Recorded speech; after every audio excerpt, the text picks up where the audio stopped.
Maintenant, dans ce paragraphe, on va étudier le mouvement d'une charge ponctuelle qui entre à la date t égale à 0 dans un champ magnétique constant et uniforme B, tel que la vitesse d'entrée dans ce champ magnétique est perpendiculaire à ce vecteur champ magnétique. C'est le cas de la vitesse initiale perpendiculaire à quoi?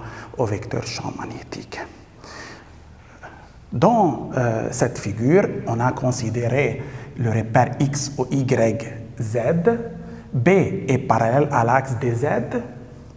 La particule chargée entre avec la vitesse V0 à la date t égale à 0 parallèlement à l'axe des X, c'est-à-dire elle est perpendiculaire à B.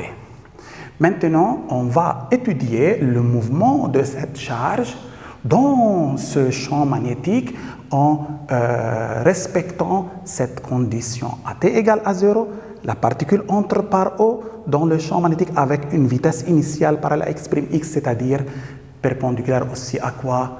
Au vecteur champ magnétique B constant. Maintenant, en entrant dans le champ magnétique, la particule est soumise à la force de Lorentz. On va négliger le poids de la particule devant la force de Lorentz. On va parler seulement de la force de Lorentz ici. On suppose que cette particule est soumise uniquement à la force de quoi? De Lorentz. Cette force est dirigée dans ce sens si la charge de la particule est positive et dans ce sens si la charge de la particule est quoi? Est négative. Maintenant, allons-y pour étudier le mouvement d'une telle particule chargée lorsqu'il entre perpendiculairement dans le champ magnétique B. Maintenant, par quoi je veux commencer? Je veux commencer par la deuxième loi de Newton. Maintenant, d'après la deuxième loi de Newton,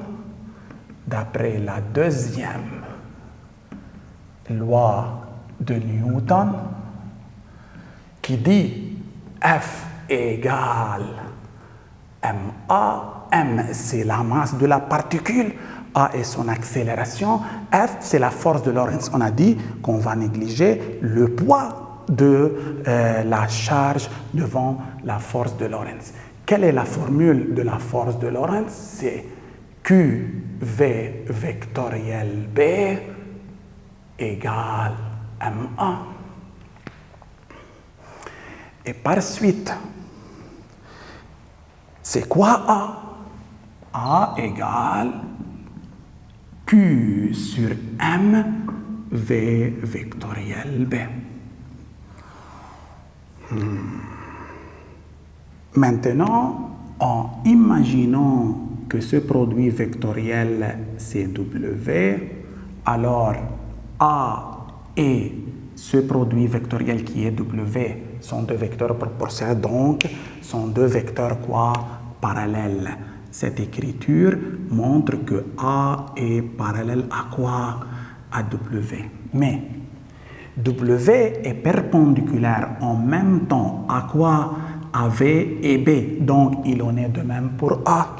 Alors, qu'est-ce que j'écris? A perpendiculaire à V et A perpendiculaire à B. A perpendiculaire au vecteur vitesse et A perpendiculaire à B. Remarquons bien, B est parallèle à Z. B est comme ça. Le vecteur accélération est perpendiculaire à quoi? À B. Il est comme ça, comme ça. Donc, il est toujours parallèle au plan X ou Y. Donc, à partir de ça, on peut dire que A est parallèle, le vecteur accélération est parallèle au plan X ou Y. Que signifie ça? A n'a aucune composante sur l'axe des Z, puisqu'il est toujours parallèle seulement à quoi? À X ou Y. Donc, la composante AZ égale à 0. Maintenant, AZ égale à 0. Et par suite, AZ égale à 0. Alors, sa primitive, qui est quoi?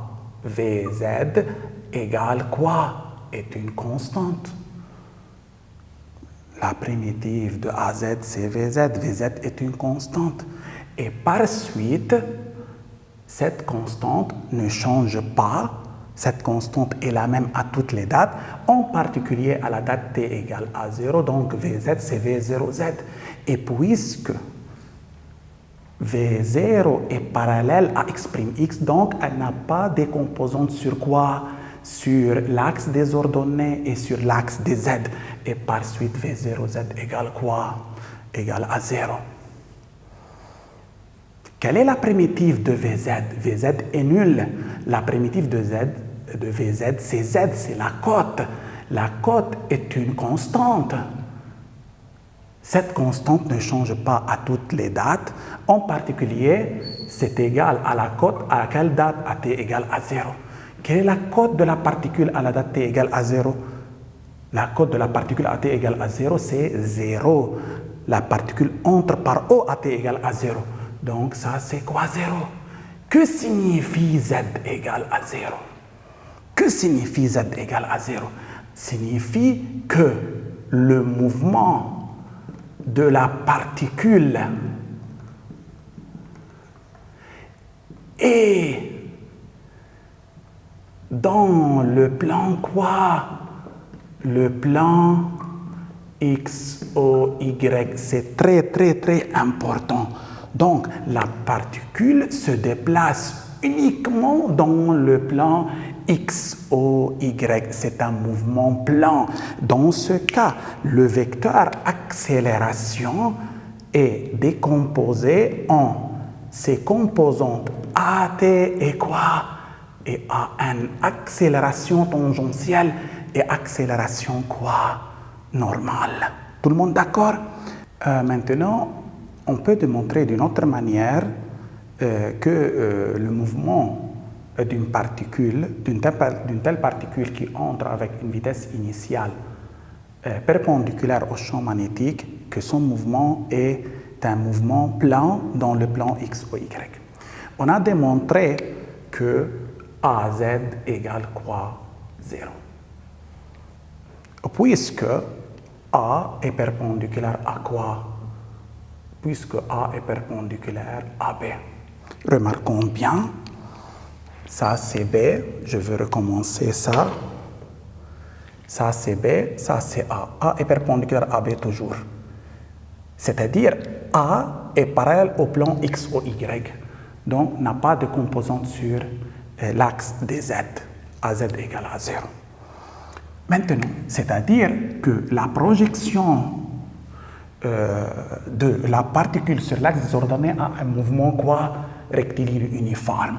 Mouvement rectiligne uniforme sur l'axe Z. Et par suite, l'équation horaire, c'est comme x égale Vt plus x0. Je vais mettre ici z égale Vzt, la composante du vecteur vitesse sur l'axe de z. Ici, on va mettre quoi? Z0. Puisque le mouvement est uniforme, alors Vz est une constante. Vz est une constante, c'est égal à quoi? À V0z. La constante ne change pas la valeur. La constante a la même valeur à toutes les dates. En particulier à quoi? À la date ici t égale quoi? 0, représentant l'entrée de la charge dans le champ quoi? Magnétique. V0 a une seule composante, c'est sur l'axe des x. Ces composantes sur l'axe des ordonnées et l'axe des z sont quoi? Nuls. Ça c'est quoi? Égale quoi? 0. De la même manière, Z0, c'est la cote de la particule à t égale à 0. Puisque la particule entre à t égale à 0 par le point O, par suite Z0 égale à 0. En remplaçant Vz par 0, Z0 par 0, qu'est-ce qu'on obtient? Z égale quoi? 0. 0 et 0, Z égale à 0. Donc, le mouvement est dans le plan quoi? X ou Y. Pas de mouvement sur l'axe de Z. Z égale à 0. Donc, le mouvement est plan. Tout le monde d'accord? Maintenant, en revenant ici, A est perpendiculaire à V. Que veut dire ça?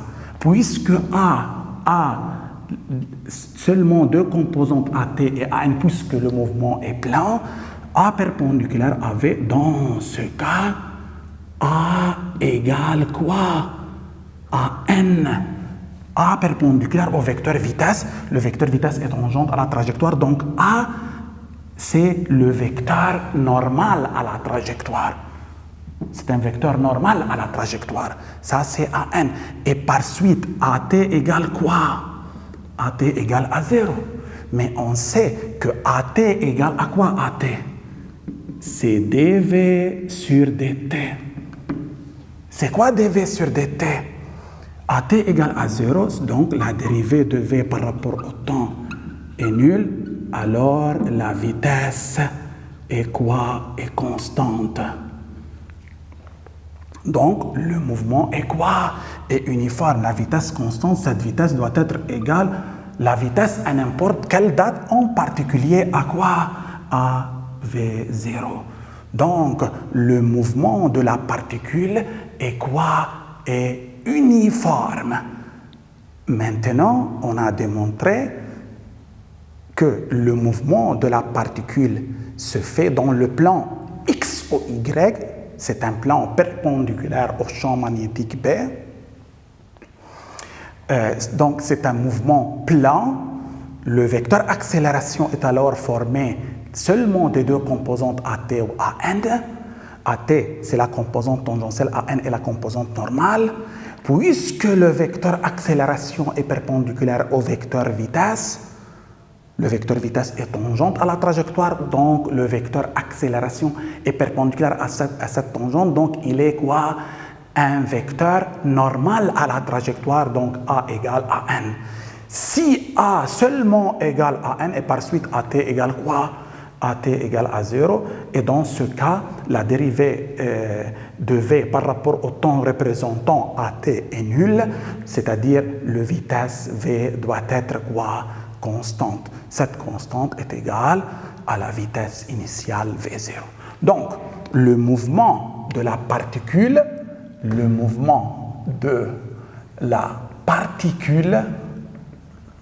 est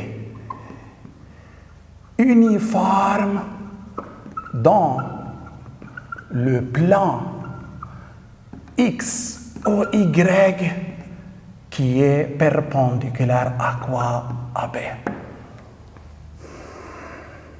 Maintenant, en revenant à cette écriture, A égale Q sur MV vectoriel B.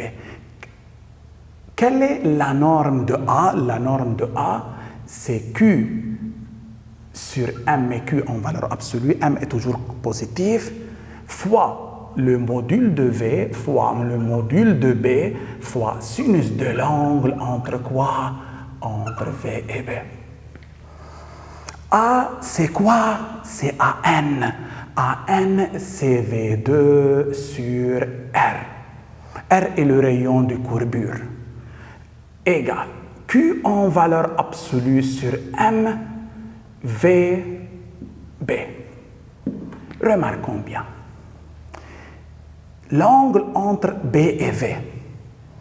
B est perpendiculaire au plan X ou Y où se trouve la particule. Donc, B et V sont deux vecteurs perpendiculaires. Remarquons, ça c'est V par exemple, ça c'est B. B est perpendiculaire toujours à V. Quel que soit le mouvement de la charge dans le plan X ou Y. Dans ce cas, on écrit sinus quoi? 90 degrés. Sinus 90 degrés, c'est 1. V, c'est V0. La vitesse est constante. Et par suite, qu'est-ce que je peux faire? Je peux dire que R égale. Je peux simplifier. Ici, V carré 0, ici V0. On peut diviser par V0 dans les deux membres. Un V0 d'ici s'élimine et un V0 d'ici s'élimine. R égale quoi? M V0 sur Q en valeur absolue multiplié par B. On suppose que la particule n'est pas relativiste, la masse est une constante, V0 c'est une constante, la charge de la particule est constante, B est un champ constant d'après, ça c'est l'hypothèse de notre problème. Qu'est-ce que je constate? Que le rayon de courbure est quoi? Est une constante. Donc, le mouvement d'une particule chargée dans un champ magnétique est circulaire uniforme. Le rayon de courbure est une constante, alors le mouvement est quoi? Le mouvement est circulaire, aussi uniforme. Dans le plan quoi? Dans le plan X ou Y qui est perpendiculaire à quoi?